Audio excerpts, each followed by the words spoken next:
So this is where Nigeria actually got it wrong when they said that they are supplying electricity to Ghana. Why Dr. Ikweme already built a dam, started working on the power stability before his passing on.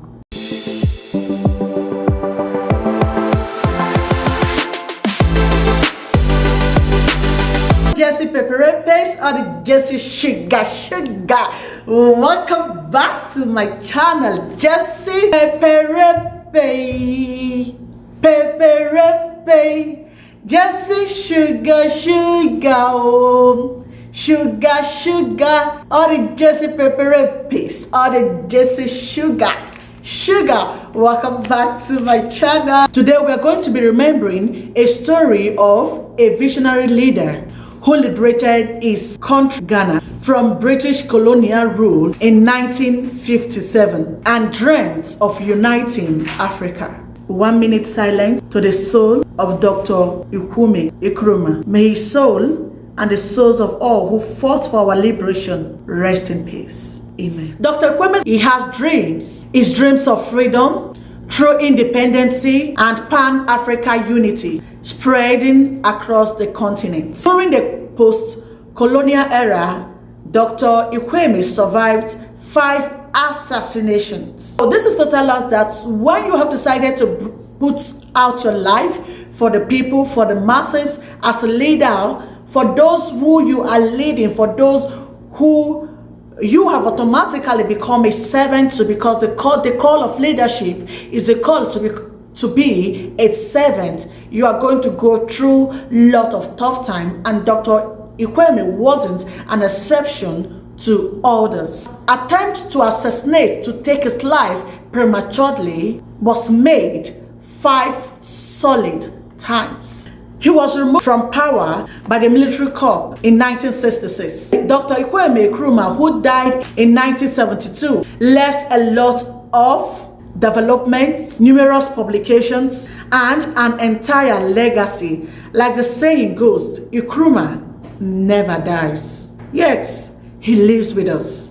He was the son of a goldsmith and a retail trader. Born in the year 1909, Dr. Ikweme attended prestigious Catholic school called Achimota College. He was a good student of religion. He wanted to become a priest, but as he got older, he picked interest in the world of politics. After graduating from Achimota, he traveled to the United States and attended Lincoln University. He actually graduated in 1939 from Lincoln University. He spent so much time reading.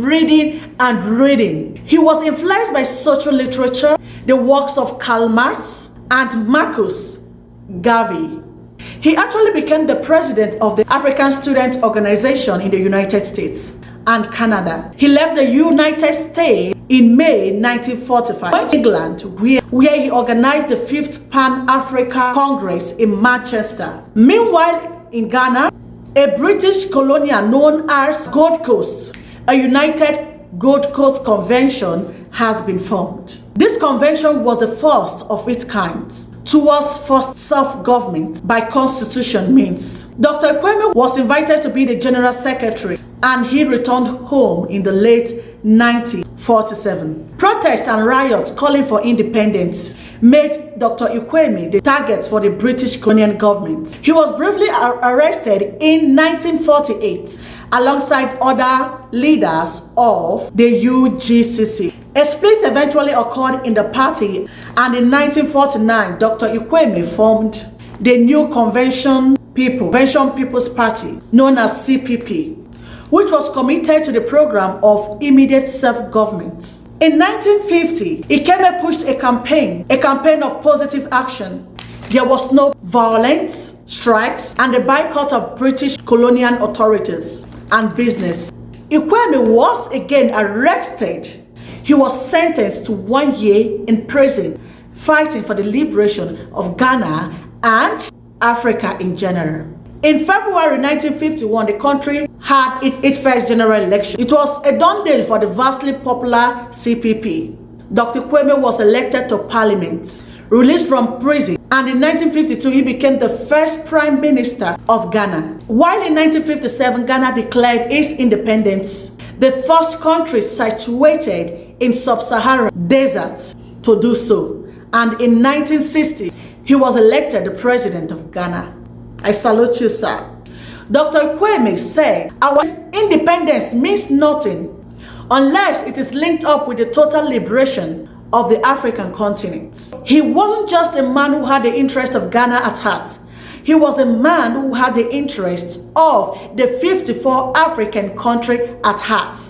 To him, if the other country of Africa wins, he has won. But if other African country didn't or are unable to get their independence, then their liberation is or was useless.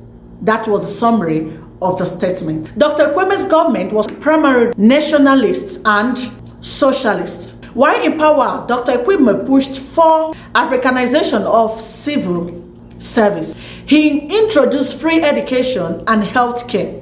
He is the brain behind the building of the strong educational system in Ghana by challenging Eurocentrism and white supremacy embedded in British textbook and cultural institutions. He opposed and weakened tribalization within the country. He promoted the Pan-African culture, calling for international liberation and cooperative effort to study history and culture. He opened the Ghana Museum, the Hit Council of Ghana, and the Ghana Film Corporation. He created the Ghana News Agency, the Ghanaian Times, and the Ghana Broad and Corp. He also established an external service to be broadcast in English, French, Arabic, Swahili, Portuguese, and Hausa.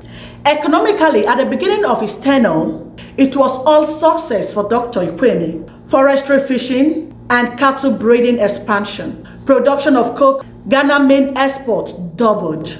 And even gold exploitation was carried out more effectively. He pushed for rapid industrialization and constructed a dam on the upper voltage river, which provide water for irrigation and hydroelectric power. So this is where Nigeria actually got it wrong when they said that they are supplying electricity to Ghana. Why Dr. Kwame already built a dam, started working on the power stability before his passing on. Government funds were also provided for village projects in which local people built schools and roads.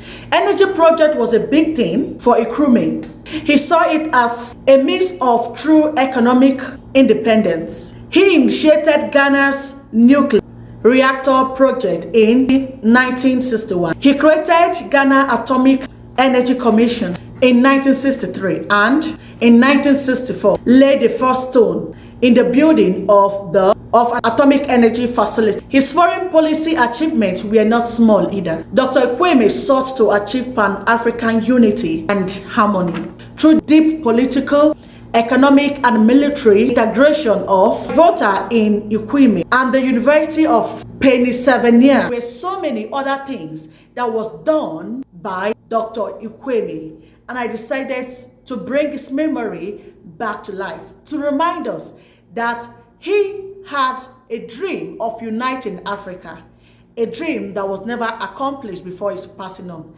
So it is our duty, the duty of myself, the duty of you, the duty of the whole Africa to be united. That is the only way we can be one and fight our fights in peace and fight to win. Thank you so much for watching. If you want the part 2 of this, just let me know on the comment section and I'm going to film it. Thank you for watching and stay blessed.